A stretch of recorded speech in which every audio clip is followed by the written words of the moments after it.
One. Now, from today onwards, we are going to start with NPTEL cloud computing assignment. आज से हम cloud computing का assignment start करने जा रहे हैं, क्योंकि कोर्स स्टार्ट हो गया हमारा क्लाउड कंप्यूटिंग का NPTEL का। तो आज हम वीक 0 का असाइनमेंट करेंगे।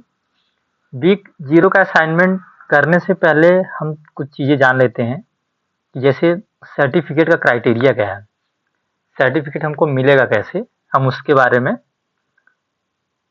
कुछ बातें जान लेते हैं।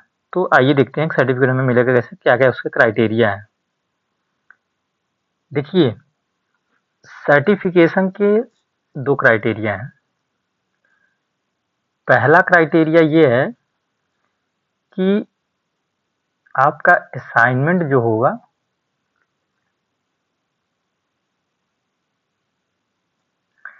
असाइनमेंट का वेटेज कितना है, 25%। ये आपका असाइनमेंट का वेटेज है जो NPTEL का हमें असाइनमेंट करना होगा। जैसे क्लाउड कंप्यूटिंग हमारा वीक 12 का है, 12 वीक्स का है। ऐसे ही हमारे कई कोर्सेज होंगे जो हमारे 8 वीक्स के हैं, 8 हफ्ते के होंगे। तो हमें सारे असाइनमेंट करना होगा। जैसे अब मान लीजिए आपका जैसे 12 वीक का है, तो 12 वीक में हमारा क्या होगा कि हमारे जो मान लीजिए 12 वीक का आपका कोर्स है, 12 वीक्स, तो इसमें से आपका बेस्ट कंसीडर होगा, बेस्ट 8। आपका जो सबसे जिसमें ज़्यादा नंबर होंगे आपके, उसमें से 8 कंसीडर किए जाएंगे। 12 में से सबसे ज़्यादा जिसमें नंबर होंगे वो उसमें से 8 आपका लिया जाएगा, जो सबसे बेस्ट होगा। ऐसे ही जो आपका 8 वीक का होगा, तो उसमें आपका 6 कंसीडर किया जाएगा, जो बेस्ट 6 होगा। राइट। अब हम आगे देखते हैं। पहला क्राइटेरिया हमारा ये है कि असाइनमेंट का 25% जो है हमारा वेटेज होता है। राइट। और दूसरा हमारा इसमें से बेस्ट कंसीडर होता है। अगर 12 वीक का कोर्स है तो उसमें से हमारा बेस्ट 8 वीक का कंसीडर किया जाएगा, जिसमें 12 में से जो भी आपका जिसमें ज़्यादा नंबर होंगे 8 में, वही कंसीडर होगा। सेकेंड मूव करते हैं हम। तीसरा है हमारा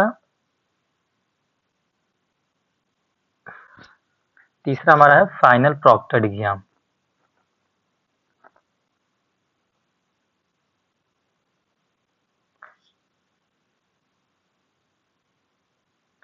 ये हमारा 75% वेटेज का होगा। हमारा फाइनल प्रॉक्टर्ड एग्जाम जो होगा वो 75% का होगा। ये एग्जाम जो है आपका, ये सेंटर पे होगा। आप जब फॉर्म डालेंगे या रजिस्टर कीजिएंगे नेप्टल के लिए, तो एग्जाम के जब एग्जाम टाइम रजिस्ट्रेशन करेंगे तो उसके पहले आपको सेंटर चूज करना पड़ेगा। 4 ऑप्शन होंगे, उसमें से आपको कोई एक मिलेगा। राइट। अब देखिए, सबसे इम्पोर्टेंट चीज क्या है कि असाइनमेंट आपका 25 नंबर का होगा। ये आपका असाइनमेंट है। 75 एग्जाम होगा। अब देखिए, असाइनमेंट में आपको 10 नंबर लाना ही लाना पड़ेगा 25 में से, और एग्जाम में आपको 30 नंबर मैंडेटरी है पर 75 में। अगर आपके 75 में से 30 मार्क्स नहीं आ रहे हैं तो आपको सर्टिफिकेट नहीं मिलेगा। और आपके असाइनमेंट में 25 में अगर 10 मार्क्स नहीं आ रहे हैं, जो बेस्ट 8 कंसीडर होगा पूरा मिला के, उसमें से अगर आपके 10 नंबर नहीं आ रहे हैं तो भी आपको सर्टिफिकेट नहीं मिलेगा। और ओवरऑल आपका 40 मार्क्स या 40 से ज़्यादा होना ज़रूरी है। मतलब या तो 40 से ज़्यादा होना इम्पॉर्टेंट है, नहीं तभी सर्टिफिकेट मिलेगा।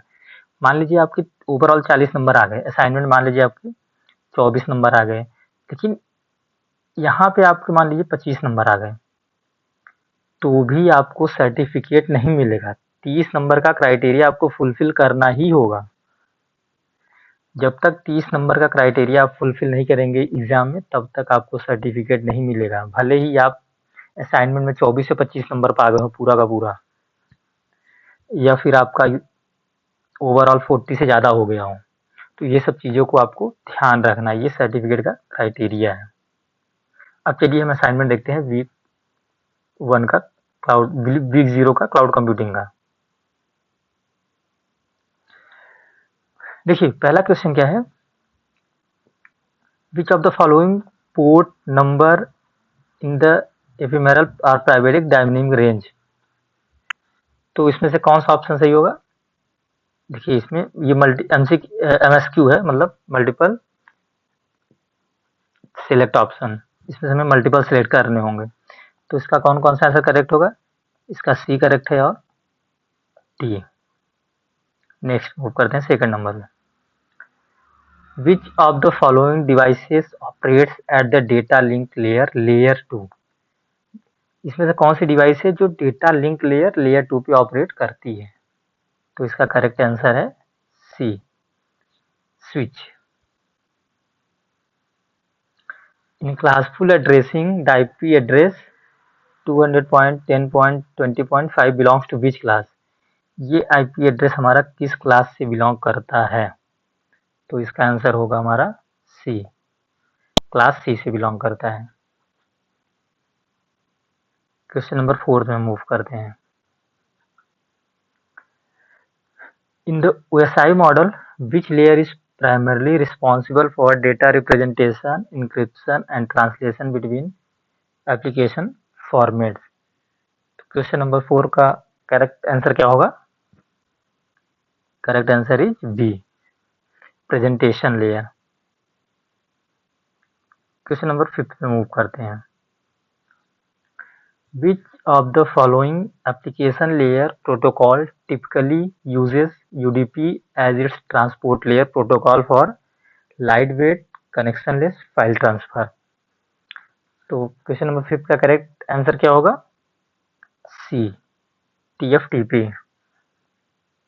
क्वेश्चन नंबर 6 पे मूव करते हैं। Match the following protocols with their respective TCP IP layers. इसका करेक्ट आंसर क्या होगा, ऑप्शन ए, फर्स्ट का डी। देखिए फर्स्ट का डी क्या है, ICMP हमारा क्या होगा, नेटवर्क लेयर होगा। टेलनेट हमारा क्या होगा, एप्लीकेशन लेयर होगा। ईथरनेट हमारा क्या होगा, डेटा लिंक लेयर होगा। DSCP हमारा क्या होगा, एप्लीकेशन लेयर होगा।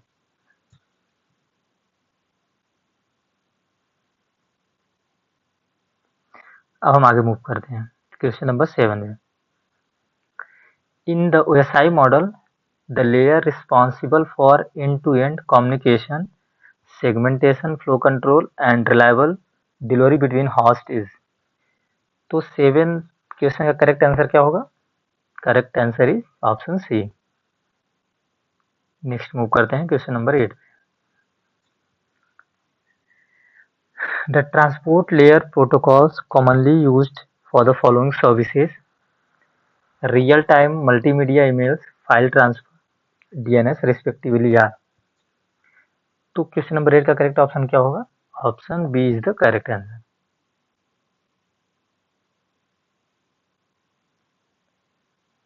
क्वेश्चन नंबर 9 देखते हैं। In a direct map cache tag is 4 bits, index is 12 bit, block size is 1 byte. What is the size of main memory and cache memory? तो इसका correct answer होगा option A. Question number 10 देखते हैं। In 8 base set associative mapping, cache memory is 64 KB, main memory address is 32 bit, the address is subdivided into tag, index and block offset, the number of bits in the tag is, so the option correct option is B, right.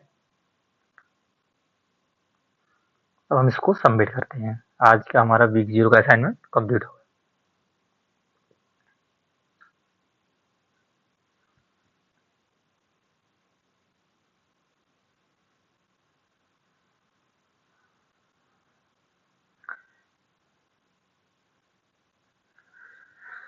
आज हमारा week 0 का assignment खत्म हुआ। हम मिलते हैं next week 1 के assignment में अगले लेक्चर में।